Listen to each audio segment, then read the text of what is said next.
Alright, boys and girls, in this video we are talking about the creation of our U.S. Constitution. So we left off talking about the weaknesses of the Articles of Confederation. Shays' Rebellion made it abundantly clear that this just was not going to work. And so a call is going to come out for delegates to meet in Philadelphia in 1787 with the original intent of simply revising the Articles. That's all they wanted to do at first. So this is what we got, and let's try to fix it to make it better. Now, there's a couple key people who aren't there. John Adams was not there, and Thomas Jefferson weren't there. Jefferson was the U.S. ambassador to France, and John Adams was the U.S. ambassador to England. There are also some notable people, most notably Patrick Henry, who refused to attend. His famous words, "I think I smell a rat." He was very much against. He thought that they would be creating a much stronger central government, which of course they did, and he felt that would trample on people's rights. He was overall happy with the Articles for the most part. So a couple key members of we've talked about before aren't going to be there, but there's going to be some new people who attend, who add their ideas to our new form of government. So at the Constitutional Convention, they're going to meet there, and Washington is going to be invited to join, and he's going to attend, and he is going to be chosen as the president of the convention. So Washington went back home after the Revolutionary War. As far as he was concerned, his debt to the public had been served, and he was going to spend the rest of his life on his beloved Mount Vernon. But he is summoned back, and he attends the conference in Philadelphia, and because of who he is and how much respect people have for him, he is going to be elected as the president of the Continental Convention. So not the president of the United States, not that yet, we don't have that yet, but he's the president, the guy who's overseeing the convention, and his leadership and his ability to command respect from people is going to be crucial in keeping this going and keeping this a functional and effective convention. And really the main new guy is James Madison from Virginia. James Madison did not show up to that convention with an idea of fixing the Articles. Instead, he comes there with something totally new in mind.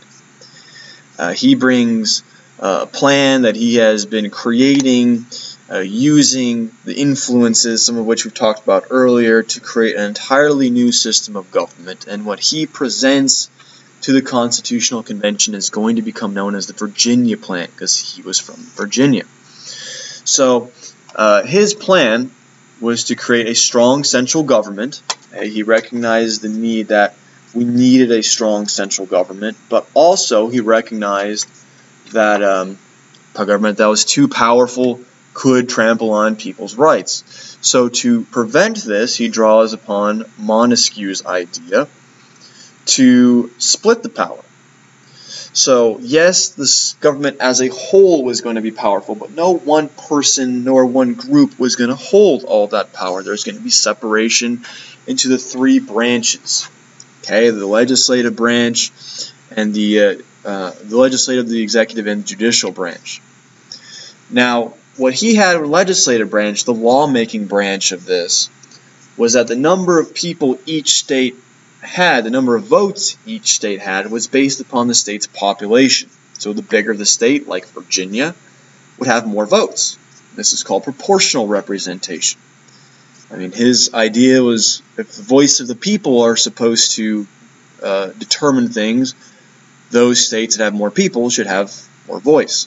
And of course, this was favored by larger states. And smaller states were not terribly happy with this. So they're going to introduce their own plan. William Patterson is going to introduce the New Jersey plan. And it was pretty similar to the Virginia plan. It was three branches. They liked that. They liked the separation of powers. They liked aspect.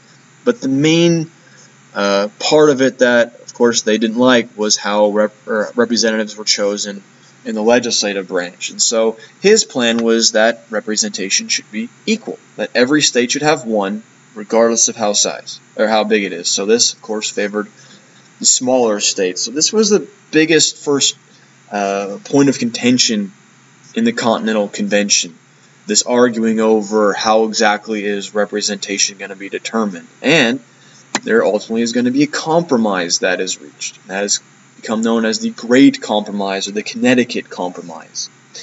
And so what the compromise was we keep the three houses, we keep the three branches, we keep the executive branch, we keep the legislative branch, judicial branch, but the legislative branch, we're going to have two houses within it, a bicameral legislative, okay, an upper house and a lower house to appease the two sides. So the upper house, which is going to become known as the Senate, which is slightly more prestigious, and we'll talk about what the Senate can do that the House can't do later on.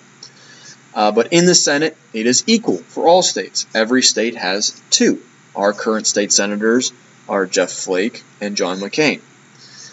So every state, no matter how big, how small, gets two. Whereas in the lower house, the House of Representatives, that is based upon population. So larger states like California have many, many, many representatives, where a smaller state population-wise like Montana doesn't have many at all.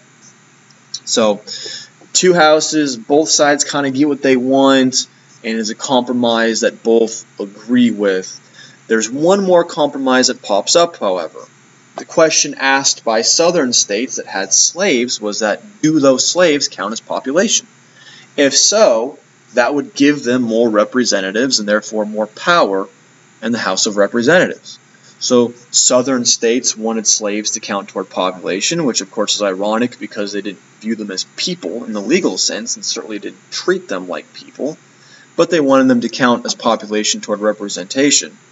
Whereas the northern states, of course, that didn't have slavery, didn't want it because they didn't want the southern states to have more power than they thought they needed. So another compromise is going to be reached called the 3/5 compromise, where it's stated that a slave counts as 3/5 of a person toward representation purposes. They count as 0 of a person in the legal sense, but for representation they did count for states 3/5 of a person, kind of a random fraction, but that's what they came up with.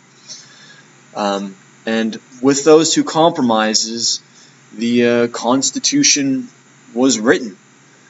So the delegates were happy with it for the most part, but this is going to be a document of the people, so the people had to approve of it first. They didn't just create the Constitution and tell people this is what we have. They needed to ratify or to agree with the Constitution. So the ratification of the Constitution still needed to happen before it became the law of the land, and that is what we talk about in our next video.